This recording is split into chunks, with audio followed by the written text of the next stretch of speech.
Live from a grungy kitchen table located in Annapolis, Maryland's scenic and historic capital, it's the Maryland Crabs Podcast. With each episode, your hosts, Tim Hamilton, John Fernay, and the occasional guest will dive in and pick apart the stuff that really matters most to you.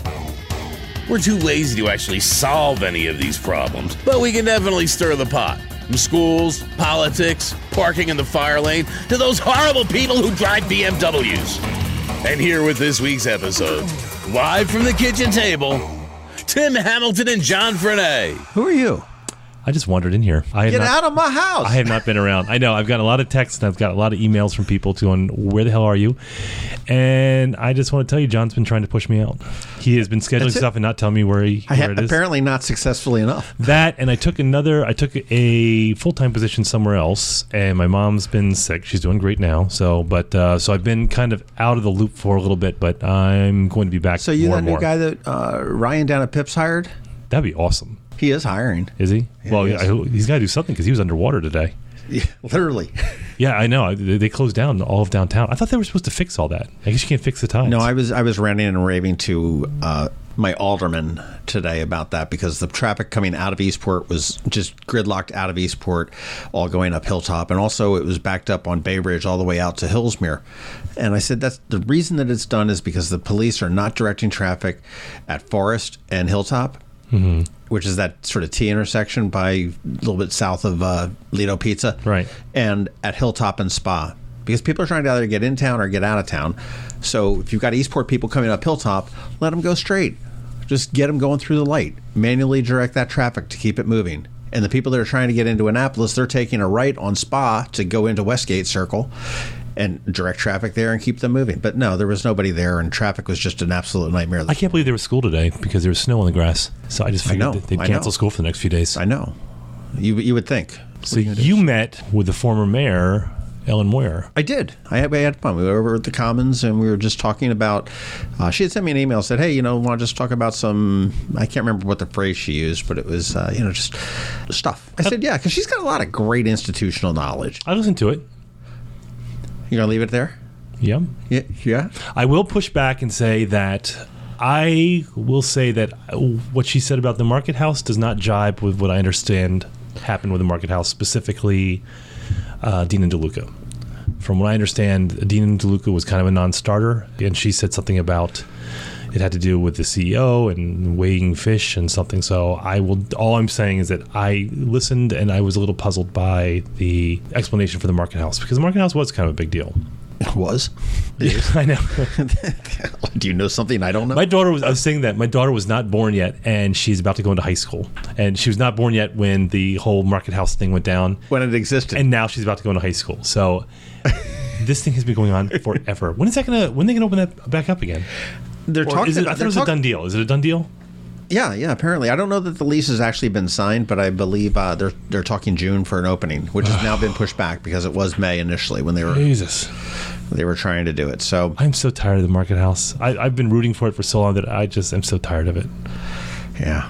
It's an old thing, but yeah, no, I thought the conversation with Ellen is very interesting. I mean, she's very knowledgeable, certainly on the history of the city, the art in public places. She was very candid, I thought, about giving Gavin a C as far as his mayorness so far. And hopefully, I just want to throw this out here because I'm not 100% confident that the wheels that were put in motion continue to remain in motion, but we have Gavin scheduled to talk for his 100 days in office coming up soon. And John's frantically tapping away his phone, trying to get the calendar up before he got to that. We're supposed to talk to him on Tuesday the 13th at noon. Mm-hmm. So Mr. Buckley and Ms. O'Brien, just make sure that's on your calendar, because if you're not there, we're going to go without you. I can work on my accent. And we'll just start making shit up. Well, I think if you look at her administration, and also her administration ended when the U.S. economy ended, and so I think that there was a lot of fallout. That it's how do you say, do you blame what on the economy, what on the administration?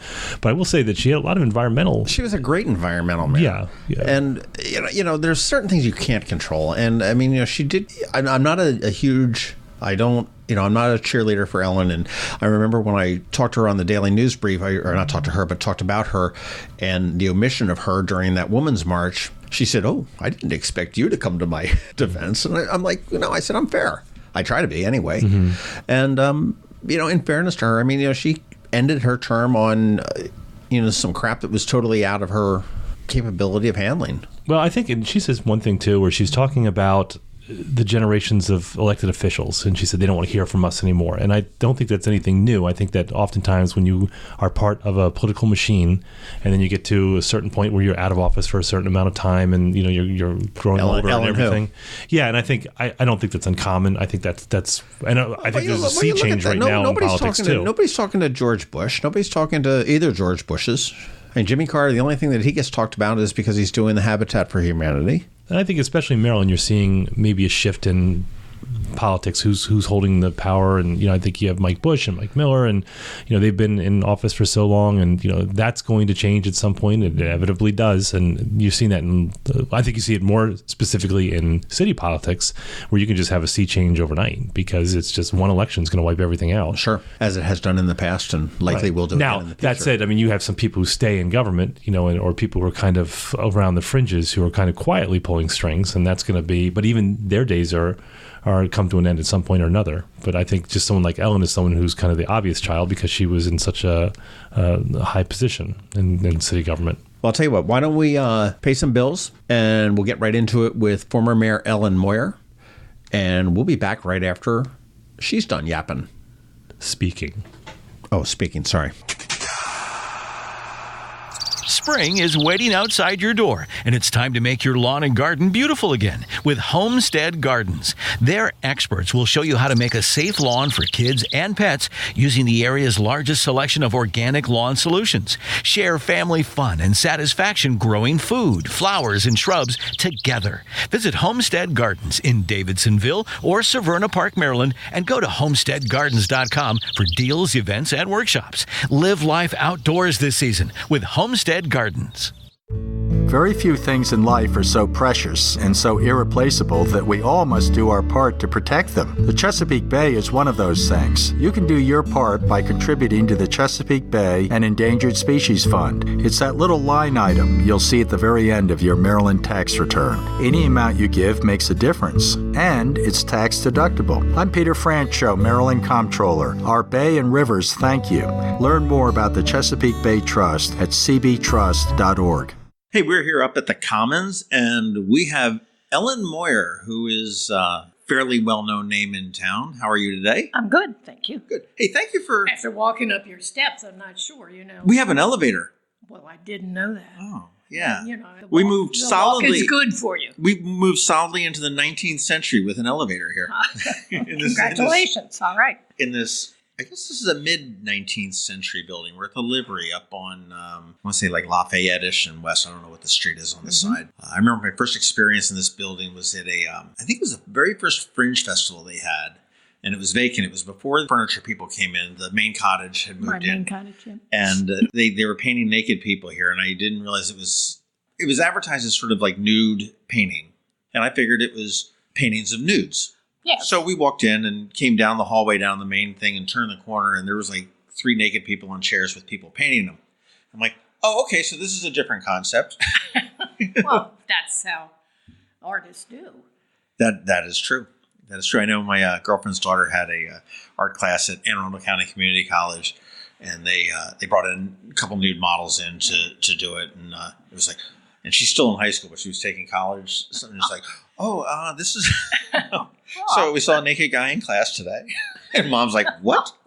What?" But no, I thought it would be great to talk. I mean, you had said that you might be interested in amused rambling, and I love that term. Well, it is just that, rambling, and it's just no inside information, just my thoughts and/or rumor, that or third party kind of stuff. Can we rhetorically throw bombs? Can we gentle be a ones? Rhetorical bomb thrower? Gentle ones, of course. Yes, we can.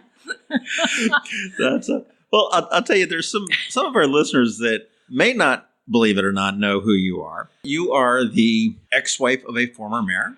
Yes. You are a former alderwoman. Yes. Probably before they were called Alderwoman. You were called an Alderman at the time. I was called an Alderman.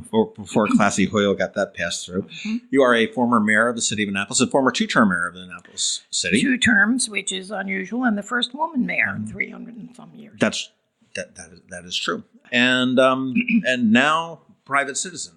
Last I had seen after you got out of office when Josh Cohen had won, you were getting in a car and going to Alaska. Well, I didn't go to Alaska in 2010. I just rambled, if you will, around the country, on blue highways, which I had done in the past a lot of times with my kids and a dog.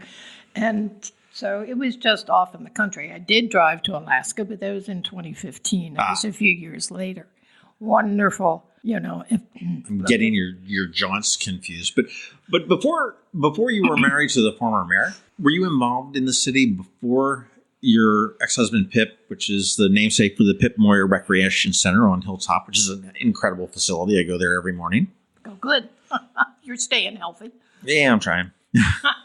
Were you involved before that? I worked for the Girl Scouts here. My first job out of college, which was Penn State University, was here with the Girl Scouts, who had an office in the Spear Building on the 3rd floor, where the Gary Jobson used to be and where the Washington Post may still be. I'm not sure. Okay. It was up there on the 3rd floor. So I worked for the Girl Scouts, and Camp Woodlands, which is out on Riva Road, was a big thing. And I did training of volunteers. That was when we were the Anne Arundel County Council of Girl Scouts, not under this great big umbrella. And your introduction into politics was through your husband at the time? Probably. Because you were also one of the founders of the, and I will screw this up, but the Commission on Women's Issues for the State of Maryland? Oh, I was an executive director for the Women's Commission. Okay. But the Women's Commission was founded before I was their executive director, but I was their executive director. Okay, and this is back in the 70s. 60s. 60s, okay. Yeah. Mm-hmm. Okay. So you've been an activist and around for a long time, and it just sort of been seemed... an activist in some way, shape, or form, yes. And still kicking. Still kicking. And, Although come walking up those steps. I wasn't quite sure. Well, I know I ran into you at the march, I don't want to call it the Women's March, but it sort of was a Women's March they had a couple weeks ago, and I know you were...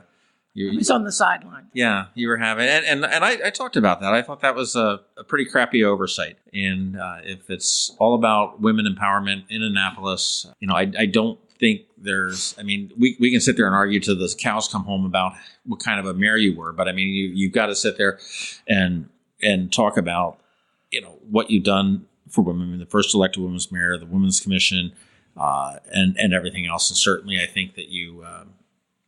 I think you deserve to be... 1, I'm a senior citizen. Yeah. 2, I don't have deep pockets. Mm-hmm. And 3, I've been out of office since 2009, December of 2009, 9 years. And the new group of young people who are enthusiastic and coming in, they don't have much truck with older people, so to speak, And that's a shame. Well, because the institutional history and the experience that, I or Josh or Dick Hillman, actually, there are 3 of us still around. Right. That, had some sort of capacity in governing the city, in governance. There were things that you can learn from that. You don't have to keep repeating the word. We got to go back to ground 1 and start again. No, you start from where you are and the good things that are out there, and the good, build on the good things to even a higher standard. Right. And 2 of your big things when you were mayor was the canopy, the green.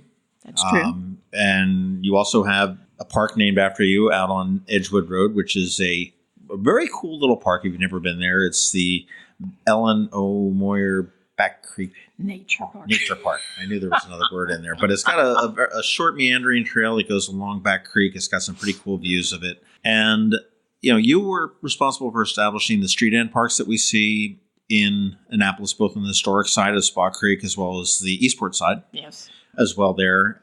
The legislation that was passed through to ensure the green canopy, which has subsequently been shored up a little bit under the last... Well, actually, I did that in the 1980s. We were way back then. Okay.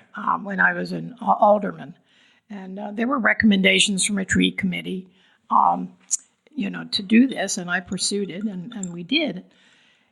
So ultimately Annapolis became the urban environment with the largest tree canopy. 42%. And when the DNR, Department of Natural Resources, is really active with trees, they, non-mandatory, non-binding agreement, we agreed to move to 50% by a certain time in the future. Now it's hard to keep that percentage because you keep getting trees cut down. But the first legislation that was passed in the 1980s had replacement trees. So depending on how big that tree was, you might have to plant 3 or 2 or 1 tree in its place if you took it down. Right. So it was a canopy maintenance program. Right. Question on that. When you replant a tree, at the time we owned the Eisenhower Golf Course. Still, would that count to plant over there, even though or at the water park? Well, I don't think it was on the 42%, but then you raise a good question. It would have been nice to include that. We also have the Waterworks property. Okay. And that's very wooded, off of Defense Highway. The other thing when you were mayor, Art. I did pass legislation, but I was also an alderman when I passed that, which established the Art and Public Places Commission. An Art and Public Places Commission actually commissions artists to do things when you've got money. And you guys are responsible for that, like, hot dog roast in the middle of this West Street, right? At Westgate Circle. Wasn't that the Art and Public Places? No. Well, it was Art and Public Places. That is true. But what we did, look, there's a provision in the law that provides for 1/10 of 1% of the capital budget. Now, when I was mayor, our capital budget was only $50 million. And so we put $50,000 into that account, into a revolving account, and it was matched for 3 years by a foundation, the TKF Foundation. Okay. That they're really they're in Eastport too, right? They do a lot of the they mazes. they may have just decided to retire this year. I'm not sure. Okay. But and so it was matched, and we were able to accumulate some money. And so in the middle of maybe 205, 206, you began to see the murals that are around town. Right. That was from that money. And that's a lot of like Sally Comport stuff. Yeah, right? a lot of Sally Comport stuff. Now, the interesting thing, it was only supposed to be for each thing was commissioned for 3 years, and then you replace it with something new and fresh. Okay. But guess what? Right, the money ran out. There wasn't any money to replace it, and so it just gets renewed. And until as long as they're in good shape, and we can maintain them in good shape, they'll stay. Keep them. And, we'll keep the them. chickens, I think, were supposed to be a temporary, and I don't believe that was an Art and Public Places. It was thing. not. Yeah. But I think that was just sort of a fun.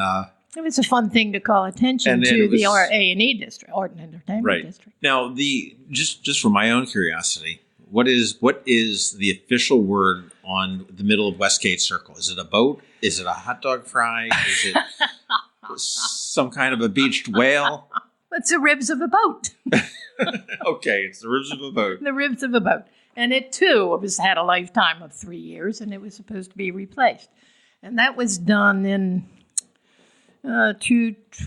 probably 212 or 211 or 212. Yeah, somewhere in there. Yeah, somewhere in that area. And, theoretically it'd be gone and something new would be in there. But when you don't have the bucks, you can't do.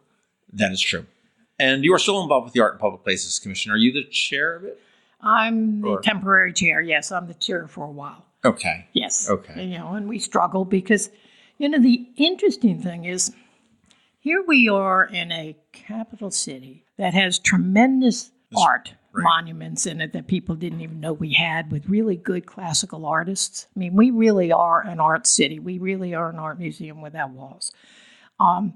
We were known as the Athens of America, the cultural center of the colonies. We had the first performing arts theater. We were way ahead of Boston and Philadelphia that gets all this acclaim and a whole bunch of other kinds of stuff in bringing the performing arts here, as well as the artists, the portrait artists. They were here in this city. We had, and then, sometime in the 1970s, I guess it was, I was part of a committee that met to look at, all right, this was before Maryland Hall, so Right. it must have been in the 60s, to look at how to do more in the city with respect to the arts. And there was a report done by a group in New York, actually. They came and looked and said, look, this city is really just ripe for a major performing arts center. Yes, you can do it financially. Mm-hmm. And they also kind of scratched their head and said they couldn't figure out how come all of a sudden, because it was kind of a new phenomena, all this art city wasn't getting the support from its leadership at either the state and or the city level at all. They couldn't. There was a head scratch. Well, out of that, of course, came Maryland Hall. But there were a whole lot of other things that didn't come. Every national report, every state report, every report that we have done, because we hired interns from St. John's to do some of the research work for us. And we looked at, hey, what's happening around the state? What are other towns and cities doing? What kind of programs do they have, and how are they funded? Right. We're at the bottom of the list. Yeah. We're way down at the bottom of the list in terms of support and interest, and yet every report shows that the arts are really an economic driver. And the report that I commissioned in 2009, that was chaired by Chris Nelson, came out and said, look, the future for economic stability for this city is in the arts. Now, that's been largely ignored. And I would say the arts community is very quiet and low-key because it's obviously getting a little bit more of a voice. But, we have the Mitchell Gallery, which is just a phenomenal resource. Sure it is. I know that probably a couple hundred people listening to this right now went, the what gallery? That's St. John's. It's on St. John's campus, and it's just a wonderful. They rotate in different exhibits all the different time. I mean, did you know I did an exhibit there? You yourself personally? Me myself personally. I did not know that. In 2001, this city was actually known in this county in the early 1700s and all through the 1700s was the principal county for horse racing, for thoroughbred racing in the colonies, Anne Arundel County, Annapolis. And I knew that the Baltimore Museum of Art had this bowl, this silver bowl called the Annapolis Subscription Cup. And I said, we ought to bring that's a piece of history that nobody knows about. We ought to see if we can bring it down here. Just sit in City Hall for a while, blah, blah. And so Baltimore Museum of Art said, well, but you need to be in a protected environment. The only place in the city that has a protected environment is the Mitchell Gallery. So I went over and I talked with people at, at St. John's, and they said, well, that's nice, but one bowl doesn't an exhibit make. We need to have an exhibit. And so, I don't know, I guess that was in September, and in April, May, around the time of the Preakness, we had an exhibit on, it all began here, the story of horse racing in the city. Now, look, I'm not, I got Sigrid Trumpy to help put together, sure. but the Jockey Club in New York sent original art down. So did the Naval Academy Alumni Association, so did the Baltimore Museum of Art, but guess what? We didn't get the bowl. They said it's too fragile. Mm-hmm. But we had a good picture of it, right. And we had other things out of the archives. We had a museum-quality exhibit at St. John's. It was fantastic, and it was streamed with, the Jockey Club and the Preakness people at that time. I've been to several openings, and then they are, I wouldn't even say they are, museum quality almost makes it sound like they're not really, but they are. They're the real deal. Yeah, this is the real. It's the real deal. This is the real deal, and this exhibit was really a night out. All the professional people, because what did I know? Look, I'm always on the fringe of everything. I'm not really in the in crowd of anything. And they said, "What do you know? You can't do this. It takes 3 years to put together something like that." Blah blah blah. Well, it's Lucinda Edinburgh, isn't it? Isn't she the curator? Lucinda is there. Yeah. That's so. But our curator was Sigrid Trumpy. Right. Okay. And all the experience that she has had and that she did with the Naval Academy, tremendous cooperation from everybody. It was just, And I had, people I didn't know came in. One couple up in North County came and said, I'm an artist. I want to be involved. And he did original paintings of the 4 original thoroughbreds that were in that show. One of the movies, maybe it was I'm not sure which one that featured horses. His pictures were on the wall. Right. Interesting. Well, I know. Well, we're here in the Livery Building, and I believe this is right adjacent to where there used to be a racetrack here. Well, or am I wrong on that? Races that were originally straightaways.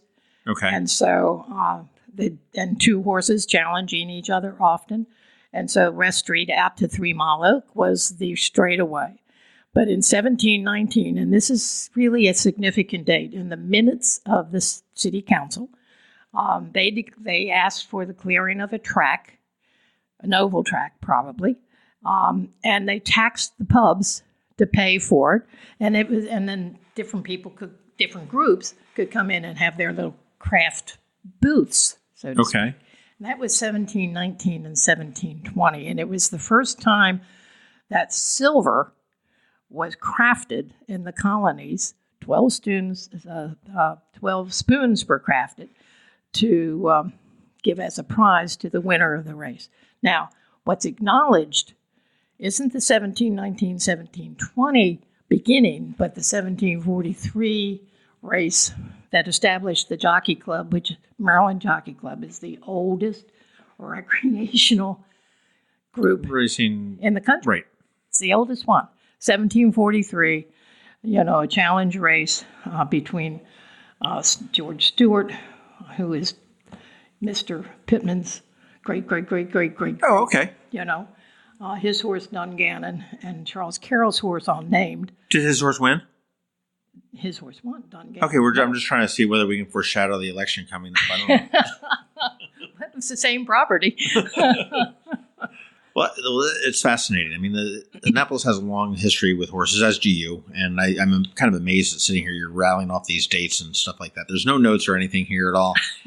One thing that you did take notes on, I don't know whether it's your doing or somebody else's, but you've also, with the Art and Public Places Commission, has published a great book. Mm-hmm. It's a guidebook. It's a walking, living, breathing guidebook of the art public art. It's accessible, free. Yeah, and I've picked up several at the Pitt Moyer Rec Center. I know you can get them at City Hall. You can pick them up at probably any city business. They're just bookstores. About all gone. We're about ready to redo because there are a whole lot of new things to go in, several things to come out. We've got the designers, so we can get that far. We don't have the printing money yet. Okay, the dollars. But this, if you can find one, get a hold of one, or hopefully the city has it online someplace. It is online. Look up where you can do that. But I think it's rife for somebody, whether it be the city or whether it be Debbie Goslin down at Watermark, to create a tour. Well, there are walking tours, and they're in the book.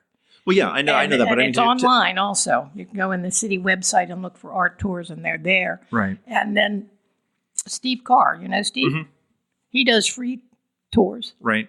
Starting down at the dock area, and uses a lot of the tours. Now, one of the things that I or the AIPPC always wanted to do was to do some of these walking tours for art and for the performing arts on the city website, the big blue screen. Right. Well, it hadn't happened. Right. Well, but you're right. It's. I looked at it and I said, "Wow, this is just right for it." You could start down at the Naval Academy with the mural on the wall there. Yeah. You can, come around and just I think maybe the newest piece of art in public places is on the little brick wall in front of the Fleet Reserve Club, the mosaic. Yes. Certainly, you've got Jeff Huntington, who is taunting the city by painting murals like 3 inches outside of the historic district where the Historic Preservation Commission can't get a hold of them. Which I think is great. And I think that the activism that surrounded the controversy with the mural on Tsunami and the one that went in behind 49 West did a lot to raise the ire, and it did a lot to raise the consciousness. And the interesting thing, despite what the judge ruled, there is no process under HPC for judging art. Number one, they can't judge content. That's unconstitutional. Right. Two, they can't judge paint. And so, you'll know that when Tsunami finally went through the process, there was no hearing. It was just on a consent calendar. Right. and, and they went through because all they really wanted was to have the power of a process, but a process that can't do anything. Now, at some point in time, and AIPPC did establish kind of a base, a policy of how you could begin to look at art, how it fit into the neighborhood or the community, et cetera. Right. But that's tough. I mean, everybody interprets it differently. Yeah. I think it's a hot dog barbecue there, and you said it's ribs of a boat. Doesn't make any difference. Doesn't make any difference what you call it. It's all in the beholder. Go figure. Yeah. Hey, I want to. Okay, we've got the Market House seems to be coming online again. We will see, and if anybody has some institutional knowledge of the Market House, you certainly do. Back in, and my dates will be wrong. I'm sure you'll correct me here, but about 2003, there was we had a storm that came through. It was Isabel. Irene? Yeah. Isabel. Yeah. Place was in bad shape anyhow. Isabel gave it a little bit worse shape, and the city decided that they needed to renovate it. Okay. They basically kicked out everybody, and I don't mean that in a nasty way, but we needed to vacate the premises. You had to. Yeah. I mean, a new, the roof and everything else. So, I mean, you can't do it. Mm-hmm.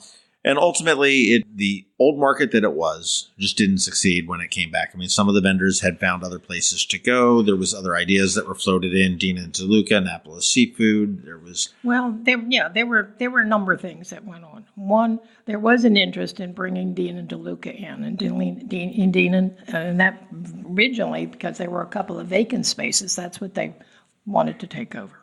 Then they came back and said, no, we want the whole market, and we want you to pay us. And then, irony of all ironies, Dean and DeLuca got in trouble in New York for weighting their fish. And so the CEO that had actually started it and was big up in, in their headquarters in New York, said bye-bye. So Dean and DeLuca was off the table. We did have a real solid interest from Nick Bassford, who wanted to do things in the market. And he had done a lot of research, in terms of even providing cooking classes and he looked to find the very best apples that you could find anywhere. He'd done a lot of research and he was interested in doing this. And so then we had this little committee, Economic Matters Committee, and they asked him to come and present his plans. One of the people on the committee didn't show up for about 25 minutes and left Nick sitting there. Right. And then when he came in, he said, all right, we'll listen to you for 10 minutes. And by the way, there's this realty company out here that we want to hear from them. It was very, very uncivil. And the very next day, Nick said to his lawyer, forget it. Okay. I'm not going down there. And so, the whole thing got rebid, and there was only the real estate company that wanted it. Everybody kind of thought, man, I can make $1 million on this place because, the city gets 4 million visitors, and and we'll lease it out. Each little booth, they'll make dollars. You can't make dollars. And if you go and look at the time, things may have changed, but at Lancaster and in Baltimore, at the markets that are successful, they're subsidized. Right. Publicly subsidized. So this is what we have now and by the way, we did open, everybody seems to forget this, we also opened in 2009 and had a brochure that received an award. Sure. Et cetera, et cetera. And then when Josh came in, he just... And then, right. And kicked everybody out. It's at this point, it's almost confusing as to how many iterations there have been since... 350 years? Yeah. It's 350 years old, not necessarily on that site. On that location, right. I know it was out by the circle at one point, I think. But, I mean, do you think this idea that's going in there now is viable? Or we'll see? We'll see. Okay. I mean, my thought is that I think it is the best choice of what we saw. I agree with you on that. I think that location with the parking and the accessibility does not lend itself to a traditional market that most people feel. If you look at like Lexington Market and whatnot, it's got to be, it almost has to be a destination as opposed to a stop through. Right. And I think the city has somewhat limited themselves in that. So I think, we could have, although you have to change some of the rules or the law, in the plaza outside, we could have afternoon music, concerts, not loud rock and roll, but, music. Music, amplified music in Ward 1? Come on. We do it down at the end of the dock, for heaven's sakes. And this year we're going to have a special 3-week swing concert. Great. Venue in August down at the. Well, you've had the tango. Has been down there. Tango. We're not booked with the tango this year, but I think Bo had a lot of health concerns, and so we're still talking with him, and I think he'll be back, and we'll do tango, but maybe on a little different schedule. Well, that would be nice if the market house is open by that time, and something to a fairly quick meal without having to sit down and that do would that. be nice. But the other thing, people like to. I have a big environmental record, and I do have this art in public places, my legislation. But what gets lost is the fact that the very first AA plus bond rating that the city got under me. And, and part of that is because there was all this campaign rhetoric that wasn't based in fact, F-A-C-T. Okay. At that time, you didn't call it fake news. But it did a lot of damage to me personally. But nevertheless, we had the AA. It was under my administration that we had the AA plus bond rating, and we haven't lost it. How long have they rated cities, the bonding companies, agencies? Decades. I don't know. I'll have to Google. Yeah. I'll have to research no. When did you first start doing it? If it was like 97, then I'm thinking, okay, well maybe that wasn't that big of an accomplishment. But no, absolutely, a AA bond rating, you can't do much with that. Down at the City Dock, National Sailing Hall of Fame. You think it's a goner? Probably is a goner. I hope not. There are some problems with it because Newport all of a sudden has said. There's a group of people called Friends of the Waterfront that have taken an issue with them, saying it doesn't meet our comprehensive plan. About those kinds of struggles, and a couple of other things that they're not so sure about. So it's it's not going to whisk away immediately. It could stay here. But that makes it almost sound like that it could stay here by not of their own choosing. That if they were rejected by Newport, that we'll stay here in Annapolis. Yeah. Well, look, we call ourselves the sailing capital. We certainly could not if the Sailing Hall of Fame left. And while I don't think the maritime industry is going to fail because that niche is less, nevertheless, it has to do with the value of the industry. And the one thing about those bond reports that I've mentioned before, the one thing that is consistent over time is they have always identified the maritime industry as the economic core to the city. Think about it. It employs 2,500 people. Right. The industry does. And so, if it diminishes and you lose skilled people. I see that. You take the water away, and what do we have? You have apartments and townhouses on the water. Yeah. That's what you have. You don't have a maritime industry. And we've had one here for 300 and some years. It's changed its configuration, to be sure, over time. But it's been a very important industry. And it is key to the economic strength of the city. Now, one of my problems with NSHOF, or the National Sailing Hall of Fame, is that they haven't carried their story to the public. And where that responsibility lies, I don't know. But most people don't think of the maritime industries, those are those rich white guys, and don't quite get the economic impact that it has on this city. But it's big. It is truly big. There's a lot of outreach that needs to happen. Well, I think the industry has certainly changed. I mean, we don't see the watermen at City Dock like there used to be. But certainly we've got the tourism boats is part of it. We've got the yacht yards that sit along Back Creek, which is, that's big largest business and all the maintenance that goes along with that. Mm-hmm. Certainly, you've got the yacht brokerages and boat brokerages, because yacht sounds a little too pretentious, but you've got that. I mean, to a lesser degree, the yacht club is part of the maritime industry as well. Several yacht clubs, but well, yeah, that's true. And you look, we got a lot of industry from Newport 30 years ago when Newport closed off part of its waterfront for retail. Right. And where'd they come? They came here. Small businesses. Yacht Haven is probably filled with a lot of places that originally came from Newport. But, we collective we, now I'm talking about the state, the county, and the city, does a very, very poor job of talking about of telling the stories about ourselves. And whether it's the maritime industry or the history industry or the story of art, about the interesting art that we have in this community, we don't tell the stories. I've often thought that it'd be, you look at what the difference between Annapolis and Ocean City is, and is the general destination in the summer over the bridge past Annapolis and head on down there, is about 3 hours on a boardwalk. And they've got a big Ferris wheel on the water, by the way. Yeah, that's right. We were that close, but it still may come. We're just getting started with the mayor.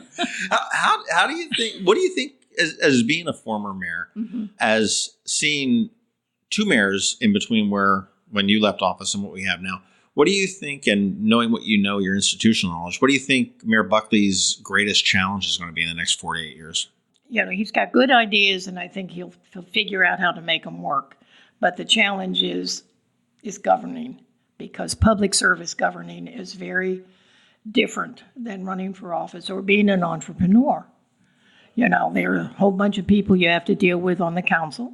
There are a whole lot of bureaucratic rules that you have to meet and go through. And so it's that issue of how do you cause some of these things to happen. Now, one of the things he talked about during his, when he was running, is how much he wanted to bring a music festival to the city. Remember that? Well, he's going to do that. That's going to happen. It's going to happen in September. And there's a staff person in place that's going to be, going to be putting... Nobody that was part of it seemed to know about it when that came out, though. Well, they know about it now. I guess so.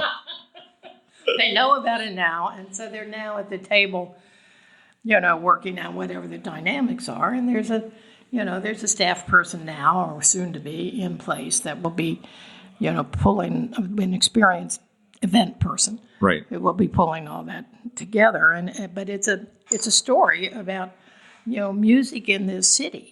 And very famous people whose names I can't remember and who I don't know. They came from St. John's. You've got the founder of, I can't remember the label, but Ahmet Erdogan was a St. John, was a Johnny, and you've got James Brown and Eartha Kitt and all these guys that came to play Cars Beach. Here. Yeah. Yes, exactly. And so that, that'll happen. It'll happen on private property. But it reminded me of the time when this city had one of the top 10 festivals in the country.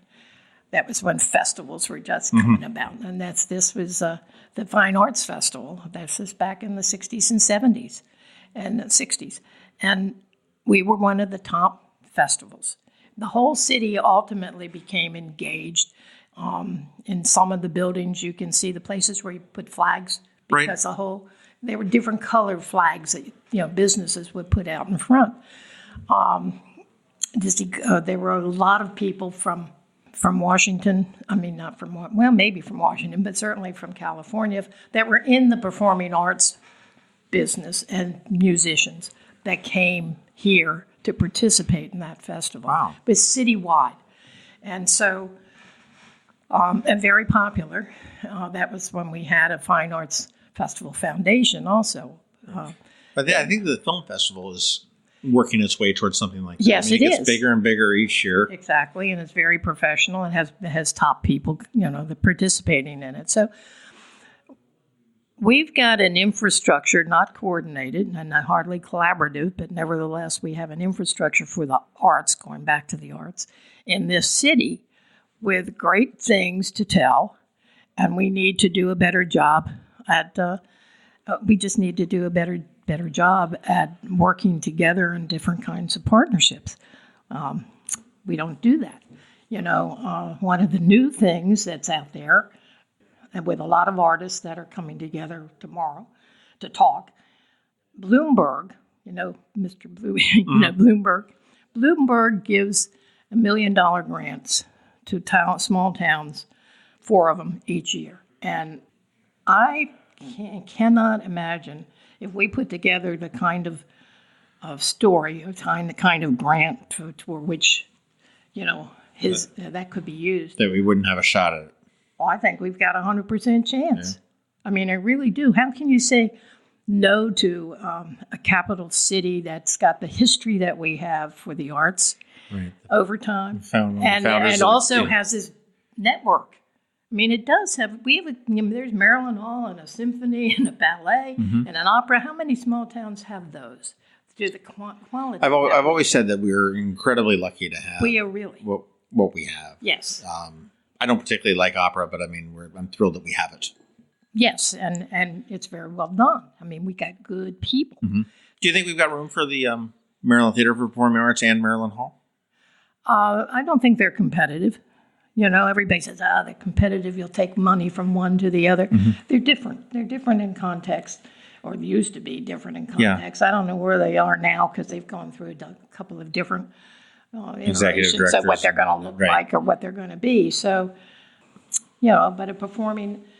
we've got good theater in terms of, Shakespeare Theater and Compass Rose and Summer Garden Theater and Colonial Players. They've been around for more than 50 years. We do. And we've had the conversation last summer about that you could go in the summer someplace, if people organized it right, every single night of the week throughout the summer and listen to free music. Yes, you can. Outdoors. Yes. Whether it be, rock and roll or jazz or symphony or swing or whatever it may be. Right. And that's phenomenal. That's just something that we don't have. Less phenomenal in August when it's like 110 degrees. Well, but we've moved the time of our concerts from 6:30 to 7, thinking that half hour might begin to make a difference in the temperature down on the dock. But music on the dock there, when you can look out over the water and the sun is, the shading of the sun, etc., really makes it a very, very special place. So AIPPC is sponsoring at least 13 concerts down at the dock. Then you've got the Annapolis Maritime Museum, which packs people in for their Thursday night concerts. You've got Quiet Waters Park. Got Quiet Waters. You've got Parole Town Center, which is not in the city, but doesn't make any difference. They do Friday, I think. Yeah, they do. I'm just saying. Yeah. So, I mean, you've got all of these nights that you could go. You could just start, in Parole, go down to Quiet Waters, to Eastport, to the city dock, to... and some places are doing outdoor movies. Maryland Theater for Performing Arts has a concert series, and I know the Design District has outdoor movies. So there's a lot of stuff if you take a look for it. Yes. I'll tell you, we're kind of somewhat running out of time. I know there's one thing that you put on I want you to talk a little bit more about. I want to get to that, but I want to give you just real quick hot topics that we've got right now. Dig into your institutional knowledge and just a few words on Harvey Blonder's project down at City Dock with the hotel and a restaurant. Doable? Garage? Not doable? There needs to be compromise to make it happen. What you don't want to have happen is it to be sued, for there to be a suit against it. And when you have to change the zoning and change the height, that's controversial. And the end result of that would be nothing would happen to transform the dock area. So there needs to be... Do you believe the dock area needs to be transformed? Yeah. Absolutely. And are you a fan of the City Dock Master Plan that came out? Not in its total, no. But in concept, in general? Some of it. Yeah, okay. Yeah, some of it. And, and I think it's what we really need to do is begin to... And what we can do in the short term is begin to look at the streetscapes and artscapes that you can begin to do to transform that area. The whole notion of doing a mall, the Torpedo Factory Mall, which begins to bring some energy to the dock area. Is a little dull. Oh, without a doubt. An inn, a boutique inn, And you can do underground parking, but it costs an awful lot of money. But you can do underground parking. Sure. But a boutique inn, you got to wrap it somehow or other around the Burtis house. The notion of moving it is not evidently a new notion. And my rumor was it was even talked about 3 years ago to move that house. Right. It wasn't talked about publicly, but it was talked about privately. But, look, that would be, in my view, if it sits right there on the water, it'd be a nice little cafe where you can sit and have. I agree. Eastport Landing, the Eastport Shopping Center. They want to put 103. The neighbors say they will accept 60, and somebody the last administration, the comprehensive plan says that every development that comes in, they're supposed to do 3 things. They're supposed to look at community character. They're supposed to look at environmental sustainability. They're supposed to look at economic vitality. Not one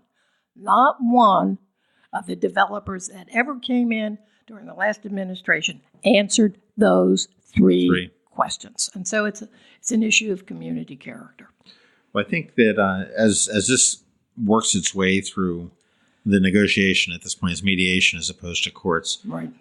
It'll be interesting to see, and the sort of the be careful what you wish for thing is that Watergate Village, we've heard rumors, is looking to double their size. Well, and they don't have to get it. And they don't have any variances. They can do it by right. They file the permit and off they go. Yeah.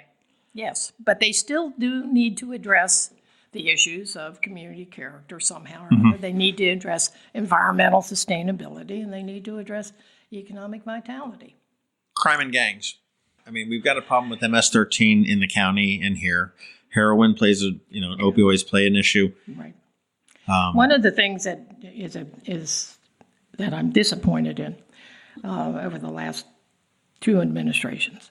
One, graffiti is often tags. It's gang tags. Right. You don't know which of those messages are gang tagged. And so the process, now I'm going to talk about for me, was that immediately you photoed it, immediately it went into a national bank at the police department to identify what was tagged and what wasn't.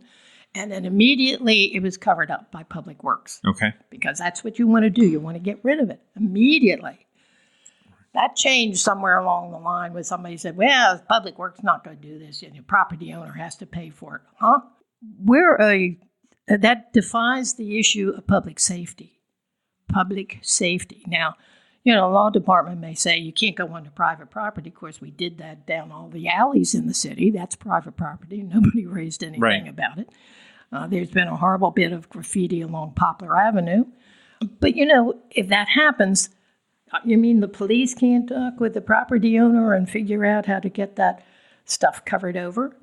Now what AIPPC proposed maybe 3 years ago is that we take those places that were vulnerable to graffiti, messaging, tagging, and do murals, do artwork on them in those places. Didn't have any interest in the city to pursue that. That'd be possibly like that walkway between the Hillman Garage and sort of City Hall. I know there's a mural back on there. Isn't there? I heard that there was. Somebody Gorman, said, like between the garage and Gorman Street, right. And it's a public safety issue. If it is tagging, and not all of them are tagged, but and I don't know what the symbols are. I don't know what they mean. If it's tagging, it needs to go because you don't want that message out there. And it's nuts to have it sit there and not be covered up. Right. So if the city can't figure out a matter of public safety, we did it before, we can do it again. Right. Not in the city, but up near the golf course that you used to own. The Bayhawks and the Crownsville thing. Beats me why they would even talk about the county fairgrounds. You got all these acres over, that the state owns at Crownsville. If you want to do something, why didn't you just talk about that property? Right, we're dealing with 2 separate parcels. Two separate parcels, and it just looks to me, why go after except that the county executive maybe wants that property to make it contiguous with the golf course, and then you have to say, why? True. We don't necessarily know what the full picture is there. Do you think conceptually the concept of having more athletic fields and makes sense. There's plenty of space to do that on the Crownsville property. Right. And if it's a need, then partner with the state to figure out how to do it. You'd have to figure out how to do it on that property.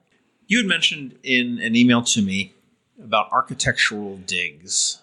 Oh. And it sort of struck me. I mean, I know that, you get construction, you find a bone and everything grinds to a halt. And so we figure out that it was like the chicken bone from last week that the dog buried. But what are we doing archaeologically here in town? It's required in the historic district. It's required.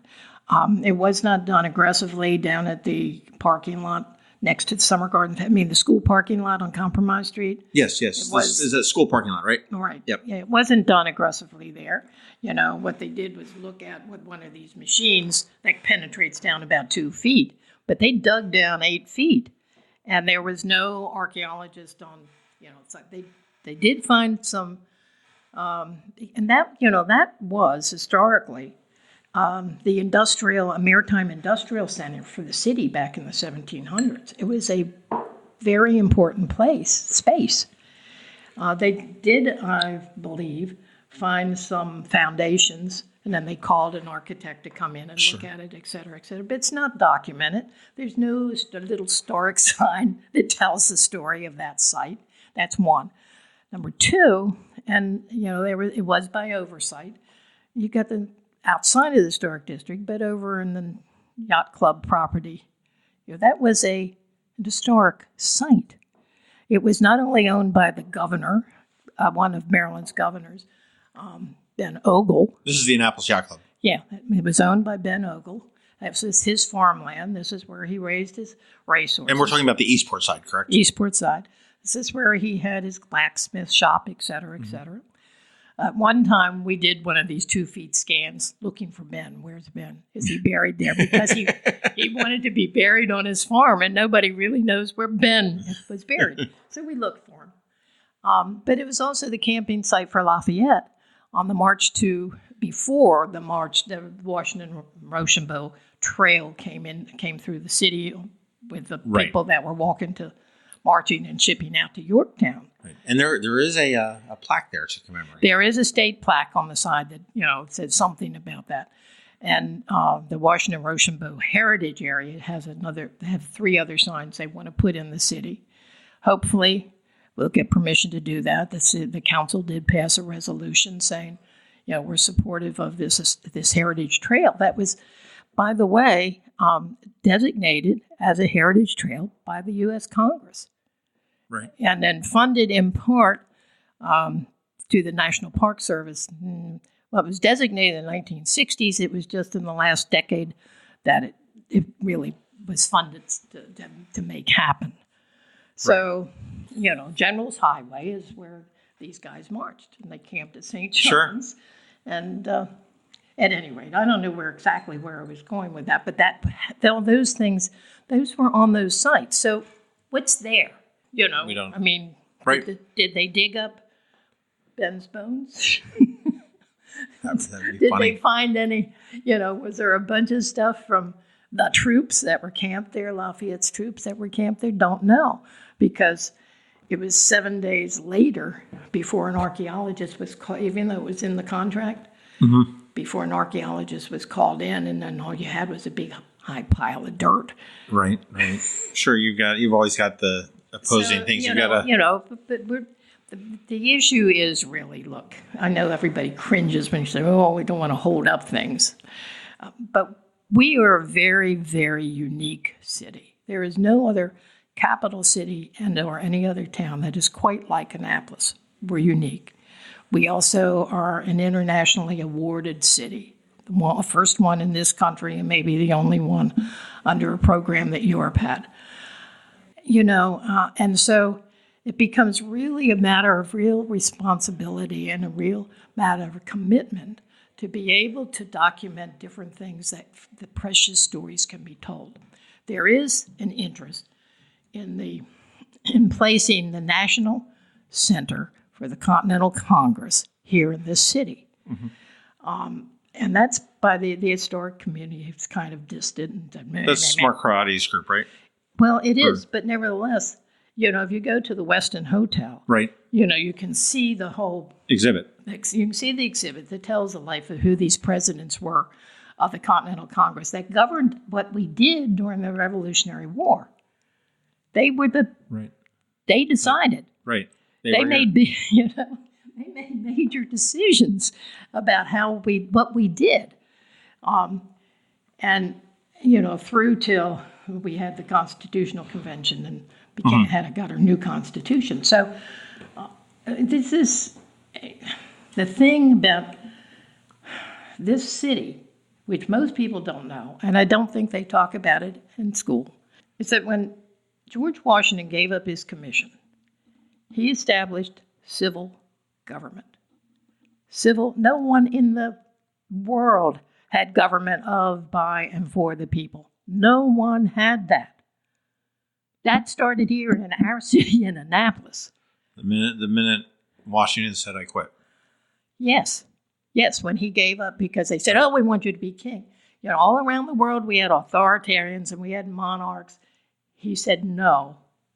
And part of that was, for the historians out there that like to follow, John Locke was the philosopher. He was dead. He lived in the 1600s. But it's his principles, which, by the way, he was called the father of liberalism. Okay. The Bill of Rights and the Constitution are liberal documents embodied in the philosophy of John Locke. That's where you get your freedom of speech and all the right to assemble. Right to assemble, all that sort of stuff. And that was what was put in place when George Washington resigned. And it's happened in our capital city. Nobody else can boast of that. Happened a quarter mile from where we're sitting right now. Huh? Quarter mile from where we're sitting right now. Exactly. That's pretty amazing. This is fascinating. I'd like to do it again. Okay. We're kind of running out of time. Anything else that you want to ramble muse about? Is there anything that's on your mind that you're running for mayor again? Huh? Huh? Man, are you kidding me? There's a great deal of resentment. That was the reaction you had when you said your son was going to run for alderman. That I meddle at all. Meddle? What's the word? That I still am interested in. But I've got a lot of institutional history. I'm not saying everybody has to do that, but you need to know your institutional history in order to move forward. Sure. Do you think Crystal Spring will get built? Part of it will, because it's. So you don't think it's going through in the current iteration that it is? It's got a couple more to go. I don't think it should, but it might. I think it's part of it is legal. But it's still going to end up in court because it does not meet what was in the comprehensive plan. Right. Now, it better happen before the comprehensive plan is no longer valid. But stay tuned for that, and that's a conversation for another day. But there are a lot of conversations about a lot of things that we can do. Absolutely fascinating because I don't know. I know a lot of people in town, but I don't know a lot of people that have the knowledge and the history. I mean, you are I would say you're not a lifelong Annapolitan. No, I grew up in Towson. But your family certainly is. Your children. Part of my family is, yes. Well, your children are here and whatnot, and you. That side of the family goes back 5 generations, yeah.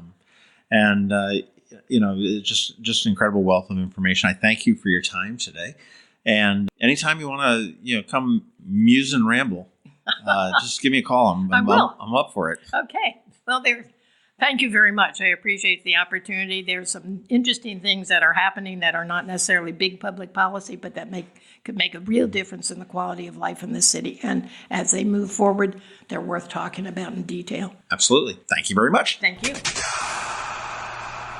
And that was former Mayor Ellen Moyer. Yeah, it was. I like her. I really do. And I know that you had some in your... No, my problem is I think that in any city that you're going to have a group of people who are in an inner circle when it comes to governance, and then that becomes very tight in so much as they're the ones making the decisions. I think it becomes very exclusive. So I think that's my problem, is that I just saw a group of policymakers and inner circles, and you see it with every administration. Sure. That was my first exposure to that. It's happening now. So we're also going to have more crab cakes coming up. We were just talking about that before we were jumping into this. So I'm deep into the film festival, so I'm talking to a whole bunch of people on the film festival. So we've got that, and Tim's going to be working on some more crab cakes. So we'll see a bunch more stuff. So that'll be a lot of fun. Yes, that's professional. That's my phone. It's Jessica Packler. I know her. Yeah, she's nice. When she's not mad about something. What's she doing? What's she texting about? She said, "Don't forget to talk about the WTOP thing." What is she talking about? I don't know. Say. She did send this. So it's Click for Kids, brought to you by WTOP. Voting is now open. It's your chance to help one lucky school win a grand prize of $10,000. Ooh, plus a $7,500 first prize. So I guess voting is open. So that's for Eastport Elementary, right? Yeah, but if Jess is in there, it's Eastport Elementary. Yeah, so I think she wants us to tell everyone to go to vote for Eastport Elementary. So what do we do here? So it's bit.ly/WTOP schools. Okay, and is that uppercase, lowercase? Doesn't matter? I don't think it matters. bit.ly/WTOP schools, and then vote for Eastport Elementary. Okay, if it doesn't work, use all lowercase. But I voted. I think it's just a drop-down list of what school you want to do, and do that, and help them win $10,000, because $10,000 would go a long way to an elementary school. Yeah, they need it. It's funny. We need to become an elementary school. We could, and then they could vote for us, and they could send us $10,000. The Capitol has their best of. That's out right now, isn't it? They don't have anything about podcasts, do they? No, they should. No, they're jealous. They're jealous. I still listen to you every morning too. I listen to the my daily briefing, my Annapolis daily briefing. I actually do.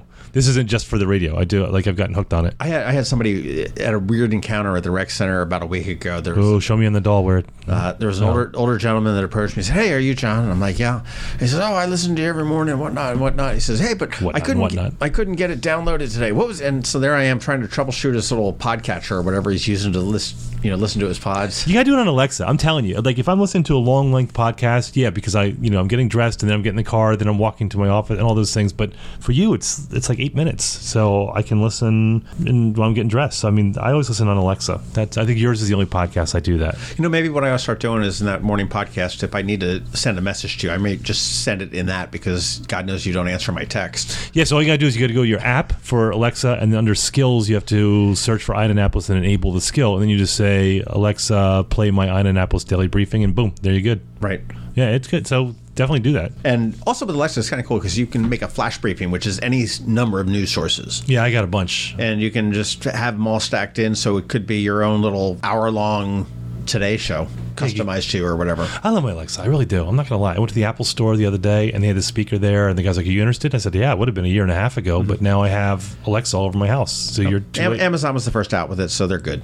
Yeah, I ordered a bunch of stuff last night on there. Because I use gloves for cooking, so I just said, "Alexa, order gloves," and boom, that's all it takes. That's it. Love that thing. That's how Bezos got the Washington Post. Want to marry it. Well, I'll tell you, let's wrap it up here. Before you tell everybody where to get a hold of us, make sure you check out the crab cakes that we're doing for the Annapolis Film Festival. If you're going to the Annapolis Film Festival, get your tickets and passes right now, AnnapolisFilmFestival.com. It's a great slate of films that are coming up March 22nd through the 25th. And the crab cakes that I'm doing are great. They're just talking with the directors, the actors, way to and stuff brag. like that. So, no, they are. It's not me. It's the people that I'm talking to. So, but other than that, you want to find us? We are on Facebook. We have a group and we have a page. Do you want to find us on both of those? You want to find us on Twitter? We're at MDPods. Jesus, we're never going to nail this. At MD Crabs Podcast. So follow us there. 83 episodes. Come on, Tim. We should be able to get this. We're on YouTube. You can find us there. You want to subscribe on Google Play, on Apple Podcasts. Give us a review. Wherever you get them. Yep. Everything. There's not one place that you can't find us. John's very good at this. That's true. And that's the only compliment I'm going to give him. You can't find us at Pips today. No. Because they're closed. Yeah. Are they closed? Well, you said they were. Well, I was just guessing because they're underwater. Yeah. We'll call them first. I don't want to send business away. Yeah. And by the way, they're going to be listening to this a day later. So you know what? True. Go get a hot dog. Yeah, go to Pips. Go to Pips. They're great. This has been the Maryland Crabs Podcast with Tim Hamilton and John Fernay. Sure to follow them in all the regular places, Facebook, Twitter, YouTube, and online at themarylandcrabs.com. Take a moment to rate us on iTunes. Now, get the hell out of my kitchen. Seriously, go! You're still here? It's over. Go home.